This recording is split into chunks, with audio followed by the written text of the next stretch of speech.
we can.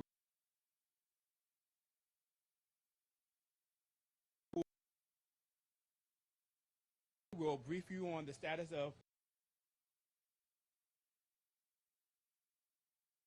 name HONDI, and she will be out here in about 2 minutes.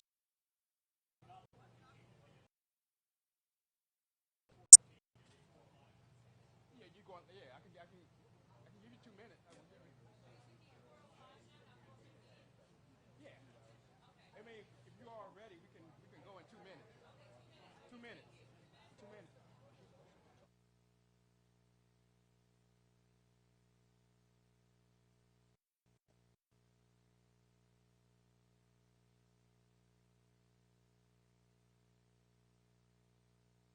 The driveway, it needs to be moved or it's going to be towed. A black Nissan SUV is parked at the end of the driveway right here. Anybody going to own up to it? Okay, it needs to be moved. Thank you.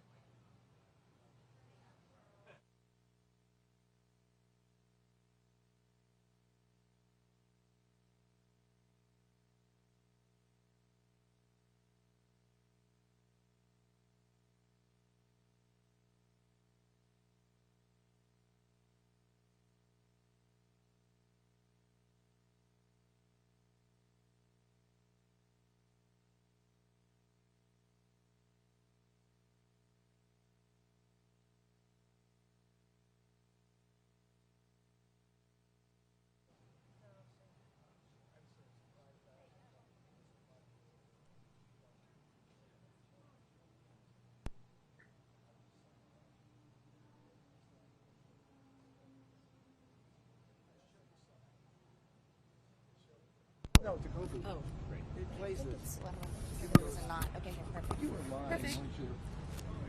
Yeah, I was that's like, fine. okay, some quick switching. Yeah. Did you use it in your stuff? That's so funny. Mic check. 1, 2, 3, 4, 5, 6, 7, 8, 9, 10.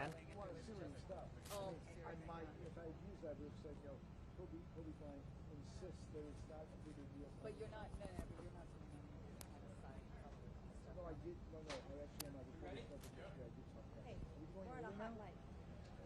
Yes. No, I'm serious. We're on a hot light.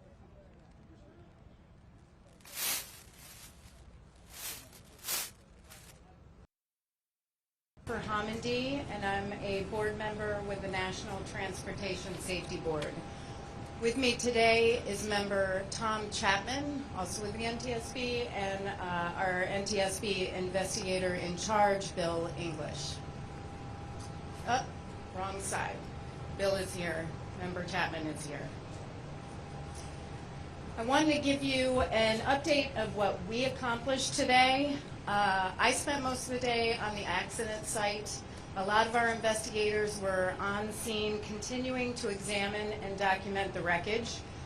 We also looked for the significant components like actuators and gearboxes to make sure that they all arrived with the helicopter on scene, and we were able to verify that.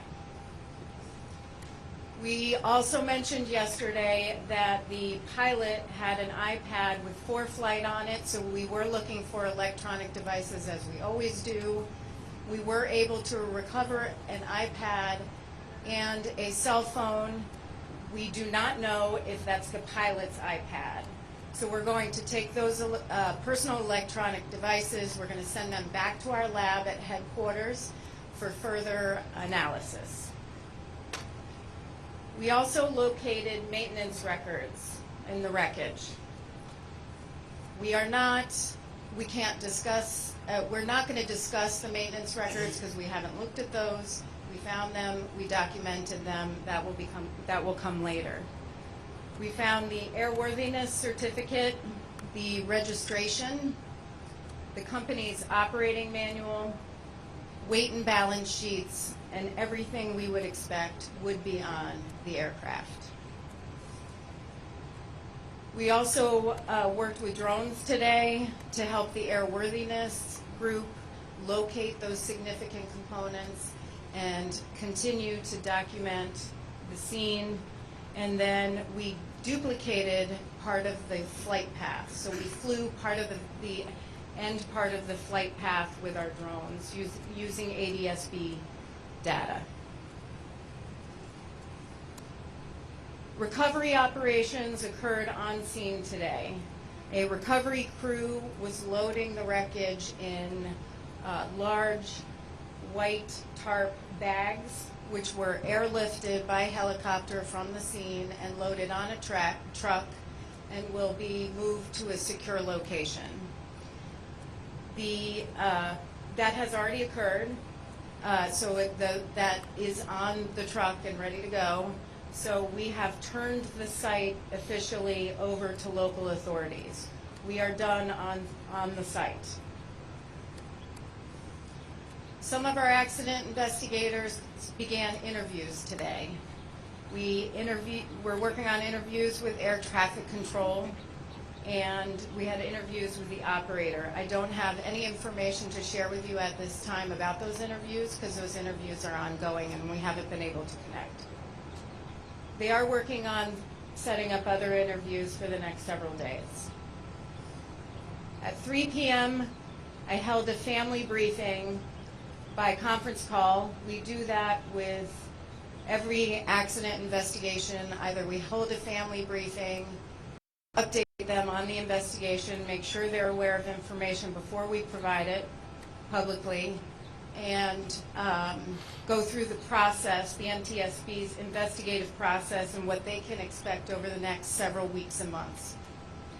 I'm not going to discuss the family briefing. You're going to get asked, if I get questions about who was on the call, what was discussed, I'm not going to answer that out of respect for the families. I am going to provide you some information for some questions that were asked yesterday and the day before and over the past couple hours. With respect to the pilot, I mentioned that on the second class medical certificate, which was dated July 2019, the pilot had 8,200 hours of flight time. Obviously that was July, so the pilot has more flight time because it's been some time since then. Out of that, the pilot had 1,250 hours of flight time on the S-76 helicopter.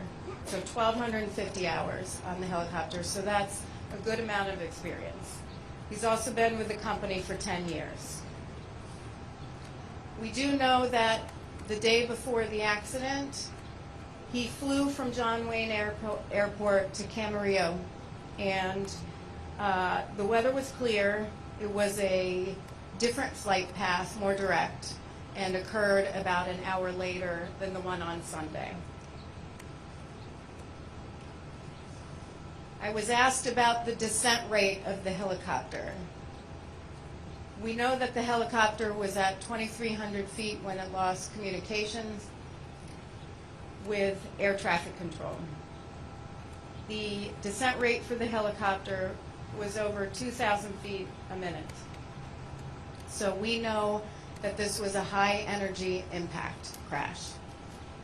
And the helicopter was in a descending left bank. Now, one thing I want to mention is some of our recommendations. In 10 days, we're going to issue a preliminary report. That is going to contain factual information. It's not going to contain our findings, our analysis. It's not going to contain any safety recommendations or a probable cause, but it's going to provide some factual information, more than we have now, but just the facts. In about 12 to 18 months, we hope to have a final report which will include findings, recommendations, and a probable cause. In that time, we could issue urgent safety recommendations. So at the end, when we issue a final report, we issue safety recommendations that we hope will be implemented by the recipients. And the goal is to prevent a similar accident from happening again. 2 recommendations that have been issued in the past that the FAA has failed to act on, I want to talk about. I was asked about Terrain Awareness and Warning System, or TAWS, which provides terrain information to the pilot. I was asked whether that was on this helicopter. We have verified it was not. In 2004, the NTSB investigated a crash involving an S-76A in Galveston, Texas, which killed 10 people. We issued a recommendation to the Federal Aviation Administration that stated, require all existing and new U.S. registered turbine-powered rotorcraft certificated for 6 or more passenger seats to be equipped with a terrain awareness and warning system. They did not implement the recommendation. In 2014, we closed the recommendation as unacceptable.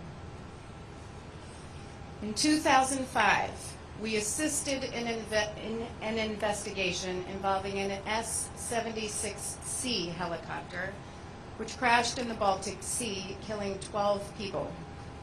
We issued a recommendation to the Federal Aviation Administration to require all rotorcraft operating under Parts 91 and 135 to be equipped with a CVR and an FDR. The FAA failed to implement that recommendation, so we closed that unacceptable. And for this accident, it was operating under Part 135 charter. So with that, I want to say this is the last press conference that we're going to have. We are not leaving the scene. Our investigators still have work to do. We, again, will provide a preliminary report in 10 days that will contain factual information. We'll have a final report in 12 to 18 months, and again, we could issue urgent safety recommendations in that time. For investigative updates, please monitor our Twitter feed at NTSB_newsroom, and of course, feel free to contact us if you have additional questions. I'm going to take some questions, and please raise your hand, state your name and your affiliation. Thank you. Hi, Nick Roth, CNN. You mentioned the 135 charter. Correct. As I understand, the Island Express was certified just as an IFR. Is that correct? Sorry, a VFR. Was that correct? And would that mean that the instrumentation on that aircraft was not maintained up to a IFR standard? So, yes, you're correct. They have a Part 135 VFR certificate. As to how the instruments were maintained, if they were kept to IFR standards, that's something we'll be looking into in the maintenance records. We haven't got that for you. Is the fact that they were classified that way, is that part of the investigation? Yes, sir. Jennifer? How far from the top of the hillside was the impact of it? How much did they miss being passed by? And also, was Kobe on that same flight on Saturday? I don't have information on the passenger manifest for Saturday, but the crash site was 1,085 feet. There were other hills in the area, so but the impact area is at 1,085 feet. How much did they clear missing the mountain by? I mean, maybe 20, 30 feet. Over here. Rachel Kimball, CBS Trooper in Los Angeles. Yesterday you mentioned you guys had a special weather investigator looking into the investigation, and you were asking the public to send in photos or, any kind of video they had of the weather conditions at the time. Any new information, any pictures you received that shed light on what you guys found? The question was on the weather information. And the question is specific to information we requested from the public, photos and videos that were sent in to witness at ntsb.gov, and whether we've been able to analyze any of those. We are in the process of looking through all the photos and videos. I will state a big thank you to the public. Every time we ask for information, you send it in, and it's very helpful to our investigation. With that said, we have received video and photos that are not of this helicopter or even in this country. So I will state that takes our investigators time to verify that, and that takes away from the investigative work that they need to do. So while I do appreciate a lot of what we received, and a majority of what we received is fantastic, but in other areas it does waste our investigators' time. Tom. Tom Costello with NBC News. You mentioned that TAWS was not on board this chopper, but did the chopper have some sort of a derivative of TAWS, some poor man's TAWS that may have linked GPS into some sort of a terrain avoidance system? I assume you're asking if the aircraft had any type of GPS-based terrain avoidance system. Again, as mentioned, we're going to be going through all the equipment that's on the aircraft so that we can understand that. That'll be part of developing the sequence. Right now, that doesn't look to be part of the scenario that we're looking at, but we'll definitely be documenting all of the equipment that's on board, certified or not. Chris St. Carlo with KFI here in Los Angeles. Yesterday we talked about this iPad and the program on the iPad. What sort of information will you be able to glean from this compared to what a traditional black box would be able to glean? Well, we'll have to see what's on the iPad. I mean, we don't know right now. That's part of any investigation. I'm sorry, let me repeat the question. The question is, what sort of information do we hope to glean from the iPad? There could be a lot of information on the iPad with respect to terrain, weather briefings that the pilot may have gotten, notice to airmen, flight path information. We'll have to look at all of that, but I'm not sure we have any of that yet. So that's something we have to analyze, and we've sent that information back, or the electronics back to our lab. Chris Mankey, CBS News. Do you have a sense if the helicopter came down all in one piece, or is there evidence that it perhaps broke up as it was coming down? And if I may ask a second question while I've got you. It was at a steep dive, basically, steep descent. Was that recovered?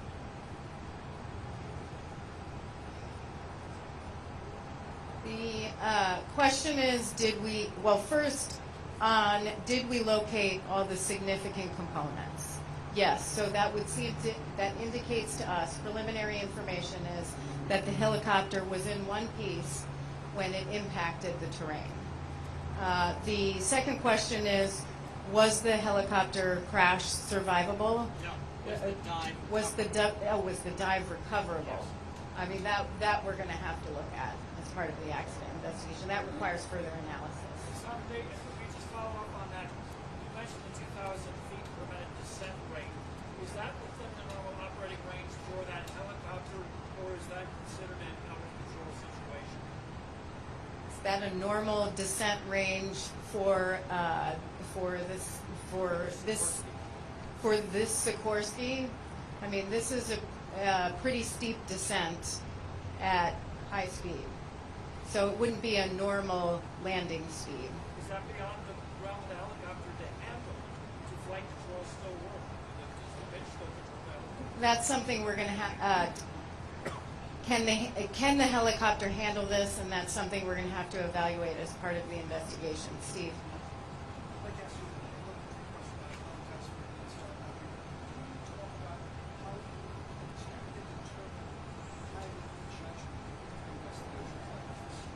I mean, how do we determine pilot judgment?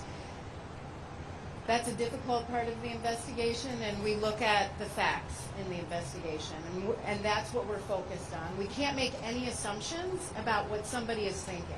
So our investigation is strictly focused on the facts, and then those facts will lead us to an analysis. I'll come back to that. Stephanie. Stephanie from the AP. A clarification on that question. The 20 to 30 feet thing that you mentioned, can you explain that a little bit more? I'm confused what you mean that it cleared or didn't clear. And the drone, you mentioned that the drone flew the end part of the flight. Explain what it showed you. The question is, what did we learn from the drone from the flight path information that we put in the drone today? I mean, we were looking at the flight path, so the angle it took coming in. We didn't fly it low because that would be a problem, and there were people working in that area. So we just wanted to look at part of the flight path, and we want to document the wreckage with it.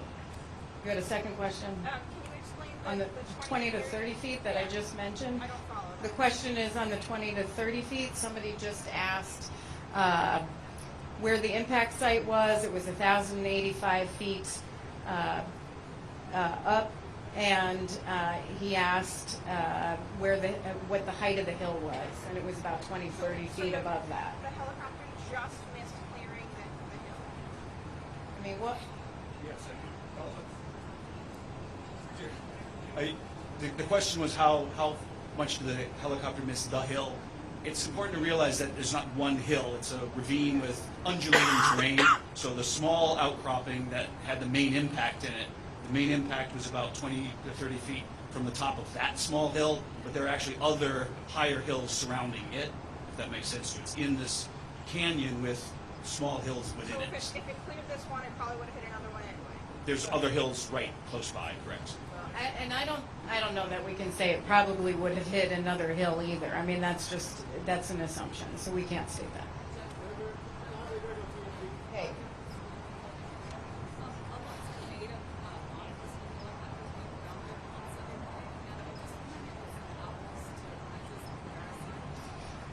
The question is on the grounding of the LA Sheriff's helicopters that morning, and it is an apples to oranges comparison. It's a different helicopter, different operations. They have a 4-person helicopter. This is outfitted for more than that. So, we have to look at this specific crash and this specific helicopter. We can't compare that to others.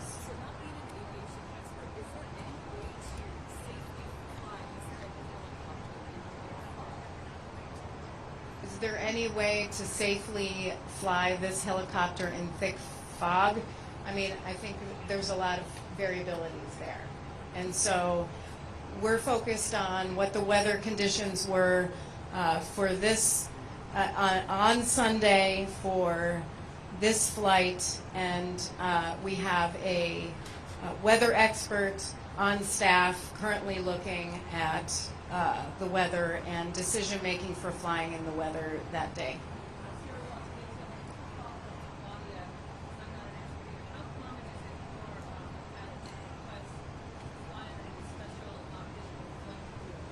Question is how common it is for a pilot to request to fly under special visual flight rules. It's very common. This is not out of the ordinary. We're going to take 2 more questions.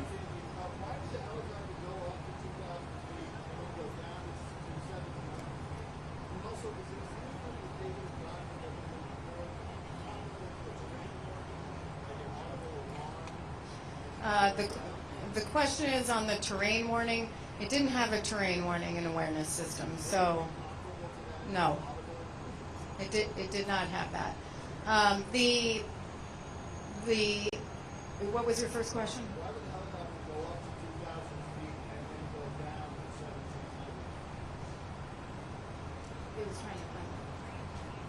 He was trying to climb out of the cloud layer at the time, so.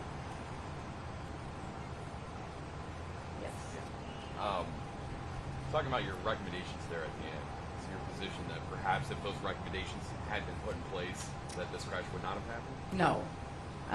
The question is if our recommendations were implemented, would this crash not have happened? Well, certainly TAWS could have helped to provide information to the pilot on what terrain the pilot was flying in. But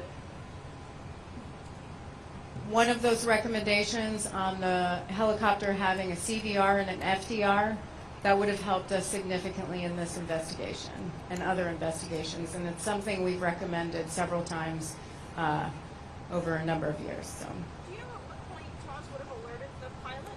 At what point, with the data that you have, it would have gone off? So the question is, at what point would TAWS have alerted the pilot? There's many variables here, and we don't even have a conclusion that TAWS and this scenario are related to each other. So that's a lot of speculation in that question, so that really can't be answered. Is it too soon to say whether or not the pilot was still in control of the helicopter when it started that abrupt descent? That it is too soon to state whether the helicopter was still in control, or the pilot was still in control of the helicopter at that point. Is that consistent with control flight? What you were overseeing? is what consumed it. The climbing, bank, steep decline, does that sound like it's like? The question is, does the bank and descent sound like controlled flight? That would be asking us to draw a conclusion at this point, and until we put together all the information, we can't make that kind of conclusion. Last question. Last question.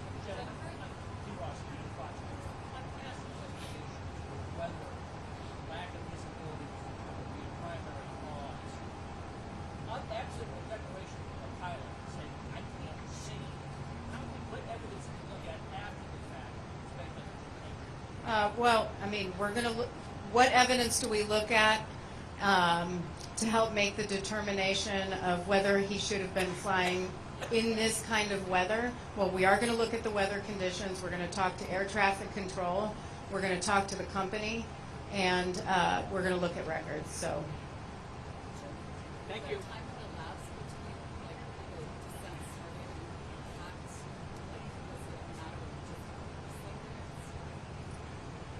from the descent, the time from the descent to impact was probably about a minute. Thank you. That's it. Thank you. Thanks very much. Thanks, Jennifer.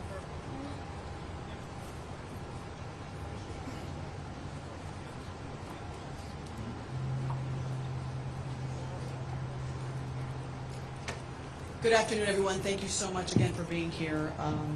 I just want to introduce to you our lineup here. We have Sergeant Robert Renteria from our Aero Bureau. He's a pilot and also investigator. We also have the North County Patrol Chief Dennis Neer here with us, also from the Sheriff's Information Bureau, Captain Jorge Valdez, and we also have the Malibu Los Feliz Captain Matthew Vanderhork, and of course Los Angeles County Sheriff Villanueva, who is going to give you an update as we speak. We are receiving information from the coroner's office, and he's going to be able to share that with you here. So thank you for being here. And he will also be sharing remarks with you in Spanish for our los medios en español. Muchas gracias.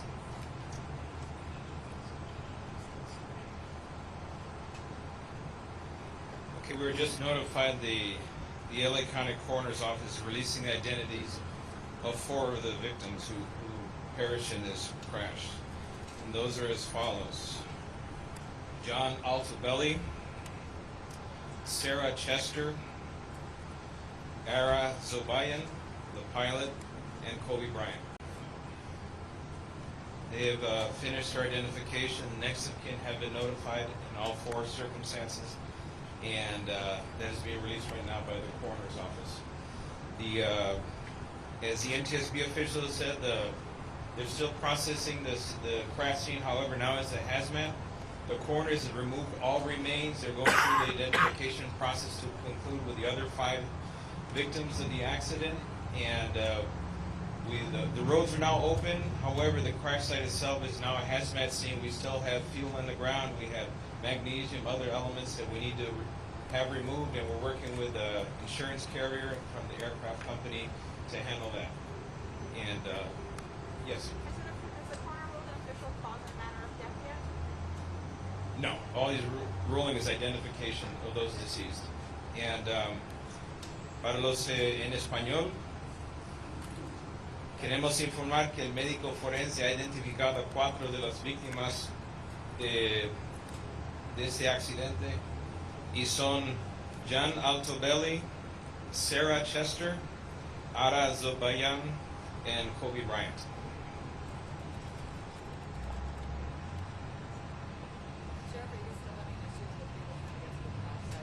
We still have issues with people there, so we're going to maintain a security around the site itself. The emergency ordinance remains in effect, so it's a misdemeanor crime to access the crash site. And just for your own safety and common sense, it's a hazmat site, so it needs to be cleaned up. It'll take probably 5 to 7 days to finish it. They have to remove everything by hand because they can't access it with heavy vehicles. How's that? No arrest to date, thankfully. Yes. How big is that hazardous area? How large an area do you need? It's about 500 by 500, roughly feet. So people should not swim, hiking trails? No. No. Until we're done cleaning up and removing all the material, then it's okay. Okay. ¿Alguna pregunta en español? Sí. Buenas tardes, Lupita Herrera, Telemundo Suelta la Sopa. ¿A qué altura cayó más o menos el helicóptero y si son restos o cuerpos completos de contrafuertes? Fueron restos humanos y el impacto fue severo, de alta velocidad, y uno puede imaginar la condición. Y el impacto fue a una altura de 1085 pies sobre el nivel del mar. Okay. All right, thank you all.